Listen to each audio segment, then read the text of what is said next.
బగాయత్ వారి Shri Siddhi Vinayaka property developers. Happy homes at Edulabad, Ghatkesar మరియు hill county at Jangaon. And వేరే భాషా నటుడు అయిన ప్రకాష్ రాజ్ గారితో మీకు ఎందుకు అంత చనువు ఎలా ఏర్పడింది అసలు?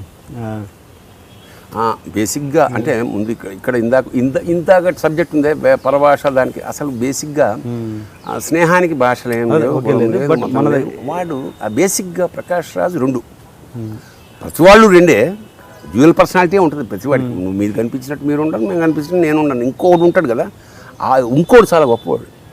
బయటికి ప్రకాష్ రాజ్ బనపడే ఏంటది అంతే రాను లేటుగా వస్తాయి ఇవన్నీ పక్కన పెడితే ప్రకాష్ రాజులో అపారమైన మానవత్వం, విచిత్రమైన కవితాతత్వం. పొయిట్రీ అంటే చచ్చిపోతాడు, పొయిట్రీ అంటే పడి చచ్చిపోతాడు అంతే. నేను కవిత్వం చదువుతాను, వాళ్ళ కంటత కొన్ని నా గంగావతరం అతను మన సుభాష్ శంకర్ అతనికి అంకితం ఇచ్చాను. అంత ఇష్టం పొయిట్రీ అంటే, ఆ పొయిటిక్ నేచర్ను వాళ్ళంటే ఇష్టం. అట్లా నాకు ఏదో ఒంట్లో బాగాలేదు, గంగోత్రి వెళ్ళాము హిమాలయాస్. అప్పటికి నాకు కిడ్నీలో స్టోన్స్ ఏవో వస్తే సో కొంచెం ఇబ్బందిగా ఉంది. అయినా సరే వెళ్ళా, షూటింగ్ చూశాడు. అది అప్పటి వరకు ఫస్ట్ లింక్ కారణం ఏంటంటే మేమిద్దరం నాటకం రంగస్థలం నుంచి వచ్చినాం. మేమిద్దరం తిరుపతిలో పక్క రూమ్లో చిన్న రూముల్లో ఉంటూ ఒక సినిమా జయసుధ హీరోయిన్ అనుకుంటా చేసి వెళ్ళేటప్పుడు మా ఇద్దరికి ఒకటే, పూర్వం అయితే నలుగురు పెద్ద పాపులర్గా ఒకటే కారులో తీసేవారు. తిరుపతి నుంచి మెడ్రాస్కి వెళ్తున్నాం మేము కారులో ఇద్దరం. అక్కడ ఏంటన్నా నాకన్నా కొంచెం చిన్నవాడు కదా, అన్నయ్య చెప్పు ఇట్లా. మీ ఇద్దరం ఆడు నాటకాలు వాడు నేను అక్కడ మేము అనుబంధం టక్ లాక్ అయిపోయింది. నాటకాల గురించి మేము ఎప్పుడు నాటకాల గురించి కవిత్వం గురించే మాట్లాడుకుంటాం. అది ఫస్ట్ లాక్. రెండోది గంగోత్రి వెళ్ళగానే అన్నయ్య బెస్ట్ నెల్లూరు రైస్ తెప్పించాను, అతను మంచి కుక్ నాలాగే, మీరు కంపెనీ ఫుడ్ తినొద్దు బికాస్ యూఆర్ నాట్ అని 11 రోజుల పాటు మేము ఉన్న నాళ్ళు వాడే వండి సాయంత్రం మేము కాలక్షేమం మేము రాగానే స్నానం చేసి ఆ దగ్గర కూర్చోం. ఇక పొయిట్రీ అట్లా అలాగే ఏముంది లేనాదేనా ఎవడికి అతను మన దగ్గర పైసలు తీసుకో, మనమేమి ఇచ్చేది లేదు, ఓన్లీ స్నేహం. అతని ఇంటరెక్ట్ ఆ పుస్తకాలు తెలుగు చలం మీద ఇవాడు ఆడ అథారిటీ ప్రకాష్ అంటే ఎంత ఇష్టం, ఎంత గొప్ప విషయం అది. నేను తెలంగాణని పరిచయం చేశాను, శ్రీని పరిచయం చేశాను. తెలుగు పుస్తకాలు చదివేస్తారు, స్క్రిప్ట్ లిపి వాళ్ళు చదవగలరు, మనం చదవలేం కన్నడ కానీ వాళ్ళు చదివేస్తారు. అట్లా తెలుగు సాహిత్యం మీద పట్టు సంపాదించాడు. అతను ఎక్కడికి వెడితే అది అయిపోతాడు, ఒక ఊసరవిల్లి టైప్ అనమాట. అక్కడ భాష, అక్కడ కల్చర్, అక్కడ ఫుడ్, ఈ స్టార్ట్స్ లవి. So rarest personality Prakash Raj.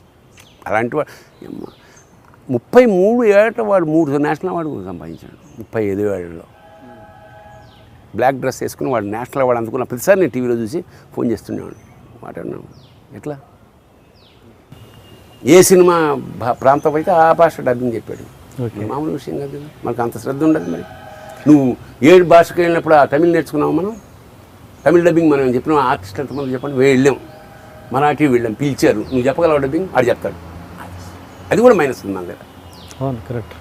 So is one of my best. కానీ అని చెప్పి రోజు మాట్లాడుకోవట్లేదు. నేచర్ లవరు, ప్యూరిటీ లవరు కథం. అంటే అంత రిలేషన్ ఏర్పడంటే వాడు అనే రేంజ్కి మీ రిలేషన్ వెళ్ళిందంటే టచ్. బ్రహ్మానందం కూడా వాడంట, అతి తక్కువ మంది అంట మన వాళ్ళు. ఓకే, నేను అనేది అట్లా అంత టచింగ్ ఇన్సిడెంట్ ఏదో అయ్యి ఉంటుంది. ఓన్లీ చెప్పాక 11 రోజుల పాటు అతను నన్ను పూల్లో పెట్టుకుని నా పర్సనల్ కాపాడాడు. అంటే ఎనీ డే అట్లా కనెక్ట్ అయిపోతాం. ఒక్కోసారి ఇక ఓపెన్ అయిపోతాం. అందరం ఒకటే నుంచి వచ్చామన్నాయా అన్నాడు అన్నప్పుడు కనెక్ట్ అయిపోతాం కదా. అట్లా మీరు బ్రహ్మానందం గారితో ఒక టెంపుల్లో అభిషేకం సీన్ ఎక్స్పీరియన్స్ ఉంది, అది చాలామందికి తెలియదు, చెప్పండి. ముఖ్యంగా బ్రహ్మానందం నాకు ఇండస్ట్రీలో ఉన్న అతి తక్కువ మన ఆత్మీయుల్లో ఒకడు. ప్రకాష్ రాజు, బ్రహ్మానందం, నాజర్, షఫీ, ఎల్బి, ఇట్లా ఎక్కువ మంది లేరు. అంటే ముందు ఏం రాసినా బ్రహ్మానందానికి చూపిస్తాను, ఇట్లా ఉందిరా ఇట్లా ఉందని. వాడు కొంచెం సాహిత్యం అంటే తెలుగు బాగా చదువుకునేవాడు కదా. ఓకే. సో అందుకని ఒరే పొద్దున్న వాడు ఫోన్ చేస్తాడు, సాయంత్రం నేను ఫోన్ చేస్తాను. ఆల్మోస్ట్ ఎవ్రీడే మేము ఇంటరాక్ట్ అవుతూనే ఉంటాం. వాడు విష్ణు భక్తుడు, వెంకటేశ్వర స్వామి, నేను శివభక్తుడు. అట్లా ఉంది కాంట్రాస్ట్. సరే ఇద్దరం కలిసి చిన్న పల్లెటూరు షూటింగ్కి వెళ్ళాం. వెళ్తే జనరల్గా పూజ చేస్తున్న చిన్న గుడి మమ్మల్ని చూసి ఇట్లా ఇట్లా ఇలా చేస్తున్నాడు, ఇలా చేస్తున్నాడు చూసాను. చూసి ఒక్క నిమిషం రిజిస్టర్ చేసుకుని వాళ్ళు చేస్తాం. మేము కొంచెం దెబ్బతిన్నాం. సెలబ్రిటీ కదా. జనరల్గా ఏమవుతుంది, సార్ ఏంటి సార్ ఎప్పుడు వచ్చారో ఉండండి ఒక్క నిమిషం అయిపోతే చేసి వచ్చేస్తారు. అట్లా చేయలేదు. మేము కొట్టేట దెబ్బ అనుకున్నాం. సర్లే ఏమో ఇద్దరు అనుకున్నారా అలాగే? ముఖాలు మాలు చూసుకుంటే దాని అర్థం అదే కదా. చేస్తే స్వామి అభిషేకం చేస్తారట, అయిపోయింది. మరి ఎట్లా మేము ఇప్పుడు మీరు చేసుకోవాలి, ఎన్నింటి అభిషేకం కావాలంటే ఎర్లీ మార్నింగ్ రావాలి సార్, 7 కల్లా వచ్చేయండి, రేపు రండి. బ్రహ్మానందం గారు చదువుకున్నవారు చిరరు, మీరు కూడా రేపు రండి హాయిగా ప్రశాంతంగా. అయ్యా అలాగున్నట్టు సరే వెళ్ళిపోయి నెక్స్ట్ డే నిజంగానే కొంచెం ఎర్లీగా వచ్చాం. చాలా శ్రద్ధగా చేశాడు. అయ్యాక మేము డబ్బులు ఇవ్వబోయాం, అలా చూపించాడు. చిన్న హుండీ ఉంది, అందులో వేసాం. సరే వచ్చి మేము బయట కూర్చొని టిఫిన్ వచ్చింది. ఇతను చిన్న మాసిపోయిన చిన్న పంచ, ఒక కండువ, ప్లెయిన్ రుద్రాక్షలు, బంగారం వెండి ఏం లేదు. వచ్చి దుకాణం మూసేసి వెళ్తున్నాడు. వెళ్తే సార్ అయ్యా స్వామి ఏమన్నా టిఫిన్ చేస్తానంటే, కాఫీ తాగుతానంటే, కొన్ని పాలు తీసుకోండి సార్. వద్దు సార్. అదేంటి సార్ ఏమి ఇచ్చినా తీసుకోరు, దక్షిణేమో అక్కడ వేసారు, ఇట్లా చేశారంటే, సార్ నాకు 1 ఎకరం పొలం ఉంది అన్న, ఒక ఆవు ఉంది, ఒక శివుడు ఉన్నాడు, ఇంకేం కావాలి సార్ అని అలా వెళ్ళిపోతుంటే నేను పొయిటిక్గా ఏం రాశానండి, మాలో ఉన్న అహంకారం రాలి కుప్పలా పడింది అని రాశా. అలా హాయిగా ఎవరిని ఆశించకపోతే ఇంత రిచ్గా ఉండొచ్చు అనమాట అనే స్పృహ నాకు. శ్రీమంతుడు అంటే వాడు, వద్దు నువ్వేమి ఇచ్చినా అది ఇచ్చేసా. నేను దాని మీద తర్వాత ఒక పాట రాశా.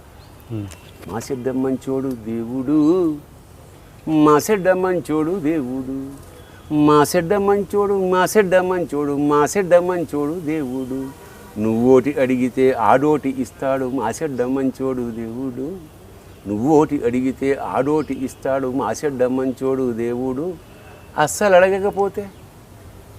అడగకపోతే అన్నీ ఇచ్చేస్తాడు, మా చెడ్డ మంచోడు దేవుడు. గుడ్. మిథునం సినిమాకి వద్దాం సార్. ఈ మిథునం సినిమా పరంగా ఓకే మీరు అంటున్నారు, బాగా మంచి జనాలకు రీచ్ అయింది, అందరికీ మంచి పేరు వచ్చింది. ఓకే, అది రీచ్ అవ్వడానికి మీరు పడ్డ కష్టాలు ఏంటి? వాళ్ళు ఇప్పుడు ఏడుస్తానేమో కూడా. సినిమా కథ నచ్చింది, ప్రొడ్యూసర్ దానికోసం చాలా ప్రయత్నాలు జరిగాం. మేము అసలు ఆ జోడీకి ఎల్బీసీ రాము ఫస్ట్, మృణాలిని అనుకున్నాం, నేను జయలలిత, నేను ఝాన్సీ, తర్వాత బాలసుబ్రహ్మణ్యం అన్నాక బాలసుబ్రహ్మణ్యం రేఖ, హిందీ రేఖ, తర్వాత సుహాసిని, తర్వాత రాధిక, లాస్ట్కి ఎల్బీసీ రామ్ హీరోగా అన్నప్పుడు సుశీల, కేఆర్ విజయ. అంత అంటే అడగ చేస్తే చేస్తారు, లేకపోతే లేదు. శైలజ, ఎస్పి శైలజ. ఓకే. తర్వాత బుర్రా శివరామకృష్ణ గారు, ఎల్బీ కన్నా ముందు నాటకాలు. అందరిగా ఫైనల్గా బాలసుబ్రహ్మణ్యం అన్నాడు, ఏమో ఇంత మంచి కథ, మంచి యాక్టర్, నువ్వే ఇచ్చు కదా. నేను ఎందుకంటే సార్ నేనే రాసి, నేనే తీసి, నేనే వేస్తే నేనే చూడాలేమో సార్, నా మాటలు ఏజ్ అవి సరిపోతాయి, లేదా భోజన ప్రియుడని కొంచెం లాగా ఉంటే బాగుంటుంది. ఆ తర్వాత లాస్ట్కి మన లక్ష్మి గారు, అదంతా అన్నిసార్లు చెప్పిన విషయం, ఒప్పుకున్నారు. మంచి ప్రొడ్యూసరు, ఈనాటికి కూడా రిలేషన్షిప్ బాగున్నా. అంటే ఒక సినిమా కొంచెం ఆర్థికంగా నష్టపోతే నీది తప్పు అంత అలా చేయకుండా, అలా ఏమి నేను మీరు చెప్పిన దానికన్నా 100 రెట్లు బాధించారు. నేను మా అమ్మాయి పెళ్ళికి 2 కోట్లు ఖర్చు పెట్టా, ఇంకో 1 కోటి ఎక్స్ట్రా అయింది అనుకుంటా. నా జీవితంలో అద్భుతం ఏంటంటే మిథున ఆనందరావు నా పేరు. సినిమా తీసినప్పటి నుంచి మిథునం ఆనందరావు అంటున్నాను, అంతకన్నా ఆనందం ఏముంది నాకు. నేను నా పరంగా 1000 ఎక్స్పీరియన్స్, 1000 సినిమా 2012లో రిలీజ్ ఇవాళ వరకు everyday I get a call from US are America, ఎక్కడ దాని ప్రస్తావన ఏదో ఒకటి వస్తుంటుంది ఆనందకరమైంది. దాని మీద బుక్కే వస్తుంది త్వరలో. సినిమా అయింది, అతను బిజినెస్ మ్యాన్ కాదు, నేను కాదు, 1,25,00,000 అయింది. ఇంకా అది ఎట్లా రిలీజ్ చేయాలి, ఎవరిని కాంటాక్ట్ చేయని వాడు లేడు, ఒక్కళ్ళు కూడా రెస్పాండ్ అవ్వలేదు. ఒక దశలో ఇంకా ఈ బ్రోకర్లు ఎవరో నాకు తెలియదు అసలు. ఇది ఎట్లా ఉందంటే అంత డబుల్ మీనింగ్ సినిమాలు తీసి అన్ని సీడీలు పట్టుకుని ఆఫీస్ ముందు ఉన్నారు. అంటే అట్లాంటి సినిమాలు డిస్ట్రిబ్యూట్ చేసే ఏమిటో మరి నాకు. అంటే అందరు ఇలా నన్ను చూసి నువ్వు ఇక్కడికి కూర్చోరా, ఇక్కడ రాకూడని ప్లేస్ కదని ఇది అన్నట్టు చూస్తున్నారు. లోపలికి వెళ్ళాక ఇచ్చాను. ఏంటంటే ఇట్లా నిజం సార్, ఎవరు హీరోలు, హీరో అంటే వీళ్ళిద్దరు హీరోలు కాదు మరి ఇంకెట్లా, ఓ పని చేయండి, మంచి యంగ్ హీరోని ఇంకొక హీరోయిన్ పెట్టి అది సినిమా కొంచెం సినిమా తీసేసాను సార్. నేను తీస్తే ఏం సార్, అది రిలీజ్ అయితే కాలేదు కదా, పెట్టండి ఒక యంగ్ హీరోని, ఒక కొంచెం సెక్సీగా ఉన్న అమ్మాయి. ఇప్పుడు అది పెట్టి తీసి మళ్ళా వచ్చేసి నాకు దుఃఖం వచ్చేస్తుంది. కారులో కూర్చొని ఫోన్ చేశాను మా ప్రొడ్యూసర్, సార్ ఇది ఒక బ్రోకర్ టైప్లో నా బతుకు అయిపోయిందన్న ఫీలింగ్ కలుగుతుంది సార్ అని నేను కళ్ళనీళ్ళు పెట్టేసుకున్నాను. కళ్ళనీళ్ళే, సారీ సార్ నేను మిస్టేక్ చేశానమంటే, భరణి గారు మీరు ఏం వరి అవ్వద్దు, ఆ సినిమా మనమే రిలీజ్ చేస్తున్నాం, మీరు అసలు దాని గురించి మర్చిపోండి, ఇంకా మీరు ఫీల్ అవ్వడం చేసిపోయి నాకు తృప్తి నాకు కలిగింది సార్. నేను చేశాను, నాది కదా డబ్బు, నీకెందుకు, నువ్వు చేశారు, are you not happy with this, will release. అమ్మా అంటే పొటెన్సీ ఉండి సినిమా అది కమర్షియల్. ఇప్పుడు మరి విదేశాల్లో ఎంత ఆడింది అది. నేను దాదాపు ఒక 10 ఏళ్లలో ఎక్కడికి వెళ్ళినా సరే ఎవరో పెద్ద ఆయన వచ్చి, సార్ రేపు మా ఇంటికి లంచ్ లేదా వాళ్ళు చేసే ఫస్ట్ పని భోజనం అవ్వగానే వాళ్ళ కిందకి తీసుకెళ్ళి మిథునం వేసి వాళ్ళు ఒక్క సీన్ అన్న చూడండి సార్ మీతోటి. అంటే కమర్షియల్గా ఎవరన్నా పెద్దవాళ్ళు పట్టుకుని దాన్ని రిలీజ్ చేసి ఉంటే కనకవర్షం కూడా కురిసేది. మీరు పెద్దవాళ్ళని అప్రోచ్ కాలేదు? ఏంటి వాళ్ళ రెస్పాన్స్? పేర్లు ఏమి చెప్పొద్దు, ఏంటి ఏమక్కలేదు. బాలసుబ్రహ్మణ్యం, లక్ష్మి ఇచ్చేయి చూద్దాం, వీళ్ళున్నప్పుడు రిలీజ్ చేస్తాం, తర్వాత నాకు తెలిసి బిల్ పంపిస్తాను, మరి కడితే కట్టు. ఫోన్ చేసి అయ్యా సినిమా చూడండి, నాకు చూడండి సార్, నేను అవాయిడ్ నన్ను 100 మందిని అప్పుడు అంటే నా 33 ఏళ్ల సర్వీస్లో అంత ఎక్స్పీరియన్స్ వచ్చేసింది. రిలీజ్ చేసి ప్రసాద్లో 50 రోజులు అడిగింది. ప్రసాద్ రెండో వారం వాటర్ బాటిల్స్ ఏదో అవి తినే పాప్కార్న్ పంపితే ఇదేమంటే ప్రసాద్ గారు ఇమ్మన్నారు, రమేష్ ప్రసాద్ ఫ్రీగా, వ్యాపారస్తుడు ఫ్రీగా. ఆయన సినిమా మేము ఎలాగ తీయలేము, కనీసం ఇలా అయినా చేసుకోండి సేవని. వేలాది ఎక్స్పీరియన్స్ అండి, చాలా జీవితానికి. అసలు ఇంకా సినిమా తీయాలా నేను ఇంకోటి అని కూడా అనిపించింది నాకు అసలు. అంత అయితే నేను I don't put 100 marks for this, 50 మార్కులు వేస్తాను అంతే. ఓకే, ఇంకా బాగా తీసే అవకాశం ఉంది. ఫస్ట్ టైం, కొత్త, భయం, డబ్బు, ప్రొడ్యూసర్. ముందుగా ఎల్బీ శ్రీరామ్ గారిని అనుకున్నారు కదా, ఆయన్ను ఎందుకు వద్దనుకోవాల్సి వచ్చింది మీరు? ప్రొడ్యూసర్ వినగానే కథ బాగుంది, చేసేద్దాం, ఎవరిని పెడతారు, పెద్ద హీరోలు వద్దు సార్, నేను చేయించలేను, కట్ చేస్తే స్టేజ్ ఆర్టిస్ట్ని పెడదాం. ఆ స్టేజ్ ఆర్టిస్ట్ కొత్త ఎక్స్పీరియన్స్ ఉన్నవాడు, రంగస్థలం అందులో అసలు కథ పక్కగా రివటలా ఉండాలని రాశాడు రమణ బాపు గారు. అదే బొమ్మ అప్పుడు నేను ఊహించుకున్నా.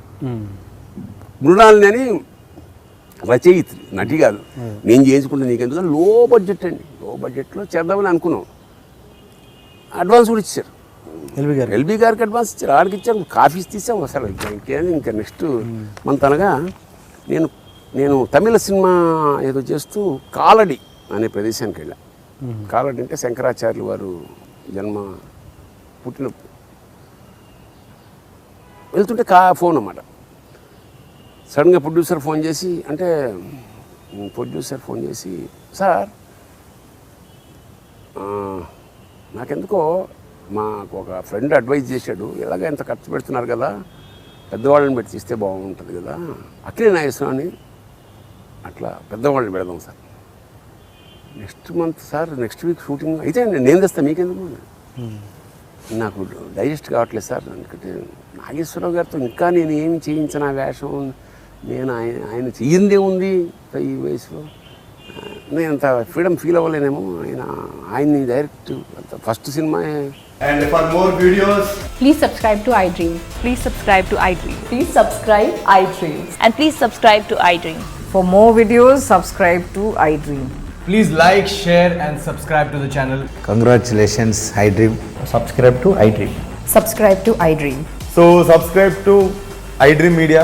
iDream ki iDream team andarki huge congratulations. Please subscribe iDream Media. Please subscribe to iDream. Subscribe iDream. Please subscribe to iDream. iDream అంటే నా కళల ఛానల్ను సబ్స్క్రైబ్ చేసుకున్న నోరు తిరుగుతలేదు, మీరైతే గంట గుర్తు కొట్టండి. For more such videos, please subscribe to iDream. Subscribe to iDream. Please subscribe to iDream. Please subscribe iDream Media. Please do subscribe to iDream. Please subscribe to iDream Media. For best entertainment and information, please subscribe iDream. And don't forget to subscribe to iDream.